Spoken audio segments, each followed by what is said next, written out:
YouTuber কুহিৰ পৰকীয়া প্ৰেমিক সত্যজিৎ বৰাই বৰ্তমান সময়ত ৰাজহুৱাকৈ মুখ খুলিছে আৰু বিস্ফোৰক মন্তব্য কৰিছে আৰু সেই ৰাজহুৱাকৈ মন্তব্যত কি কৈছে আপোনালোকক মই এটো জেড শুনাম যিবোৰ কথা তেখেতৰ পত্নীৰ বিষয়ে কৈছে অৰ্থাৎ বিজুমণি বৰাই কি কৰিছিল তেওঁৰ লগত মুকলিকৈ খুলি কৈছে মই গোটেইখিনি কথা দেখাম এখেত হৈছে সত্যজিৎ বৰা আৰু এয়া হৈছে তেওঁৰ পৰকীয়া প্ৰেমিক ইউটিউবাৰ কুহি আৰু এতিয়া এই সত্যজিৎ বৰাই বিজুমণি বৰা তেওঁৰ পত্নীৰ বিষয়ে কি কৈছে আপোনালোকে গম পায় যে বৰ্তমান সময়ত খুব চৰ্চিত হৈ আছে ইউটিউবাৰ কুহি আৰু সত্যজিৎ বৰা ইফালে বিজুমণি বৰাই ইটোৰ পিছত সিটো ভিডিঅ' দি আছে ৰাইজলে আৰু ফোন ৰেকৰ্ডিং কিছুমান দি আছে ভাইৰেল কৰি দিছে আৰু তাৰ এগেইনষ্টত কুহি হয় ইউটিউবাৰ কুহিয়েও এটা ফোন কল ভাইৰেল কৰিছিল যিটোত আপোনালোকে শুনিছিল বিজুমণি বৰাই কৈছিল যে মই সিক্ৰেট কৈ যাম সিক্ৰেট কৈ আহিম এতিয়া এই সত্যজিৎ বৰাই নিজৰ পত্নীৰ কথা বহু গোপন কথা খুলি কৈ দিছে আৰু সেইখিনি জানিবৰ কাৰণে আপুনি এই ভিডিঅ'টো চাওক মই খন্তেক পিছতেই এইটো লগাই দি আছো আৰু শুনিলে আপুনি আচৰিত হ'ব এনেকুৱা ধৰণৰ মহিলাও থাকিব পাৰেনে সেইফালৰ পৰা চাবলৈ গ'লে বিজুমণি বৰা এগৰাকী নষ্ট চৰিত্ৰৰ মহিলা আৰু সেই কথাটো খুদ নিজৰ তেখেতৰ পতিয়ে কৈছে হয় স্বামীয়ে কৈছে সত্যজিৎ বৰাই কৈছে অৰ্থাৎ ইউটিউবাৰ পাপৰি কলিতা অৰ্থাৎ ইউটিউবাৰ কুহিৰ পৰকীয়া প্ৰেমিক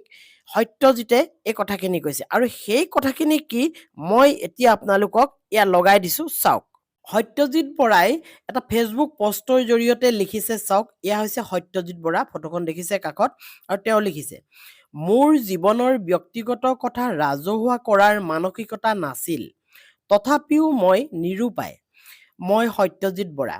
বিজুমণিৰ প্ৰফাইল ফটোখনত থকা মানুহজন সেই মানুহজনীৰ সৈতে মই এটা সম্পৰ্ক কৰিছিলোঁ 2018 চনত সেইবোৰ কি ষড়যন্ত্ৰ আছিল বিশেষ নকওঁ পাৰিলে মই টকাৰে জাক দিব লাগে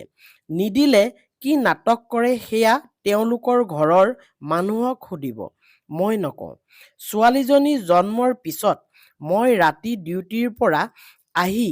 অন্য ব্যক্তিৰ সৈতে কথা পাতি থকা অৱস্থাত ধৰা পেলাওঁ 3 মহীয়া ছোৱালীজনীৰ মুখলৈ চাই আৰু তেওঁ এবাৰ চান্স বিচৰাৰ বাবে দুদিনমান মাকৰ ঘৰত থাকিবলৈ পঠাওঁ সেয়া মই আজি পৰ্যন্ত কাকো নজনালো কি কাৰণে কিয় তাই মাকৰ ঘৰত গৈছিল হয় নে নহয় তাইক সুধিব কেৱল সেয়াই নহয় মোক ফাঁকি দি কৰবালৈ যায় ছোৱালীজনীক মই ফোনত নেপাওঁ অৱশ্যে পিছত গম পালো হাপে খাতিৰ নিজৰ কিবা অন্য ধান্দাৰ বাবেহে যায় নিজৰ ভিনিয়েকৰ লগত তাইৰ কি সম্পৰ্ক সেয়া মই বহুত পিছতহে জানো দুলীয়াজানত ছোৱালীজনীৰ স্কুলৰ সুবিধাৰ বাবে ভাড়াঘৰ লৈ দিলো তাতো তাই ভিনিয়েকক আনি ৰাখে সেয়ে মই গমেই নাপাওঁ সুবিধা হ'ব বুলি স্কুটি এখন লৈ দিলো পিছে তেওঁৰ কাৰোবাৰ গাড়ীতহে অহা যোৱা কৰে মোক নজনোৱাকৈ ঘৰ খালী কৰিলে ভাড়া দিবলৈ ফোন কৰোঁতেহে মই জানো যে তেওঁ ঘৰ খালী কৰিছে অথচ মই গমেই নাপাওঁ কথাবোৰ জনাৰ পিছত মই কি তেওঁক মূৰৰ ওপৰত লৈ নাচিব লাগিছিল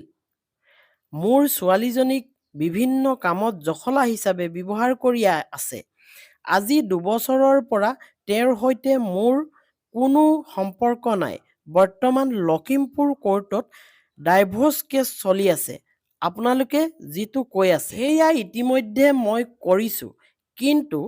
তেওঁ মোৰ ওপৰত হোৱাই নোহোৱাই অযথা কিছুমান আৰোপ লগাই DGP office SP office MLA এনেকৈ টেক কৰি দিছে আচলতে এয়া আছিল সত্যজিৎ বৰাই নিজৰ পত্নীৰ ওপৰত খুব জাৰিবলৈ লিখা আৰু তেওঁ কোৱা মতে এইখিনি সত্য কথা এছআই প্ৰাক্তন এছআই পলাতক এছআই সত্যজিৎ বৰাই এনেকৈ এটা ফেচবুক পোষ্ট কৰিছে বিজুমণি বৰাৰ বিপক্ষে অৰ্থাৎ তেখেতৰ নিজৰ পত্নীৰ বিপক্ষে এনেকৈ ফেচবুক পোষ্ট এটা লিখিছে আৰু এতিয়া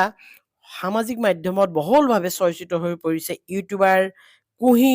আৰু সত্যজিৎ বৰাৰ পৰকীয়া প্ৰেমৰ এই কাহিনী আৰু এই কাহিনীৰ ওৰ পেলাবলৈ সত্যজিৎ বৰাই এনেকৈ ফেচবুকত লিখিছে।